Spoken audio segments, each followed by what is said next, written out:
So this was long overdue. The Department of Justice is finally moving to indict former National Security Advisor John Bolton. According to CNN, prosecutors believe Bolton stole and kept classified national security documents after leaving the Trump White House. He also has some stuff from like the Bush era too. And FBI agents raided his Maryland home months ago, and now a grand jury is ready to hand down charges. And don't forget, this is the same guy who once held America's most sensitive secrets, is accused of taking them for himself. Additionally, he's also the same official who demanded Trump face punishment for mishandling information. Even though Trump declassified it, he's now standing accused of doing the very same thing. So the question is simple. Was Bolton protecting the nation or protecting his ego? Let me know in the comments, because if the allegations are true, this isn't politics, it's pure betrayal. So here's what really happened. All right, my name is Tom. I'm with the Daily Beltway, and I'm also a White House correspondent for the Next News Network. And if you guys believe that nobody, not even a former national security advisor, should be above the law, hit like and then share the story to everybody you know. A viral post on X set Washington on fire after CNN aired a brief segment confirming that the Justice Department is moving forward with a grand jury indictment against John Bolton. Check this out.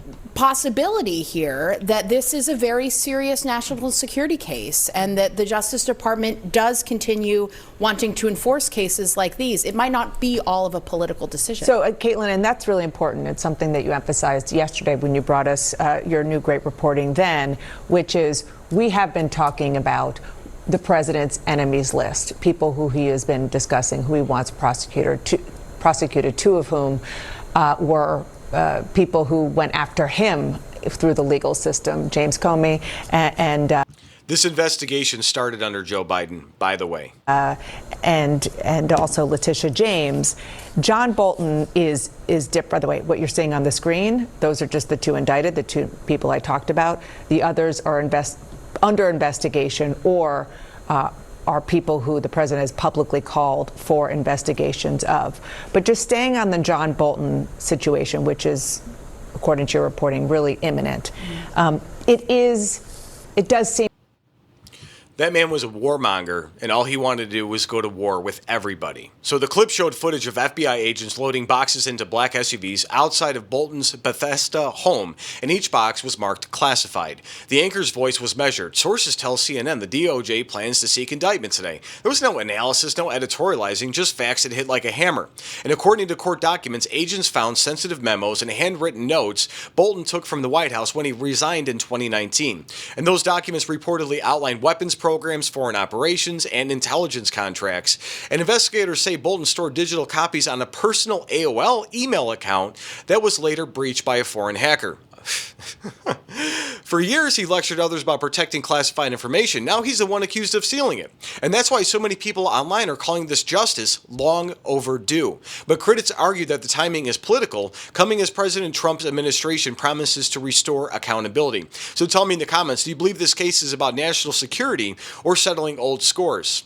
And here's where it gets really interesting. Sources close to the investigation say Bolton ignored repeated requests to return classified records after leaving his position. And when agents finally executed the warrant in August, they found files labeled Top Secret SCI, Special Compartmentalized Information. And that level of material is restricted to secure government facilities, not to basements or garages in front of Corvettes. So would anyone else have been given 5 years, before facing charges? Then came the midpoint shot, guys. Leaked memos revealed that Bolton had already profited from some of these notes in his book, like the room where it happened. If those pages drew from classified briefings, it's not just a breach, it's theft for profit. So should Americans trust any official who sells our nation's secrets for royalties? I say no. But prosecutors are now weighing charges under the Espionage Act, which carries up to 10 years per count. And supporters say this is the accountability Bolton earned the day he walked out with classified files. And critics say it's another political spectacle for Washington. So either way, the message is clear. Keeping national secrets for personal gain is a crime, no matter who you are. And if you got value from this report, please tap subscribe. My final thought is next. So this case was never about politics. It's about trust. John Bolton was some intern who made a mistake. He was the national security advisor, the man with access to every classified briefing this country had. And if the evidence shows he took those secrets from home, stored them on a personal email, and sold his version of it in a book, then accountability isn't revenge, it's just pure justice. Because when those entrusted with our defense treat national security like a personal diary, the system is broken. And Bolton demanded punishment for others. Now he's getting the same standard he once claimed to defend. again. And maybe that's exactly what restoring law and order looks like. So let me know what you think in the comments and share this if you believe the national security is not for sale.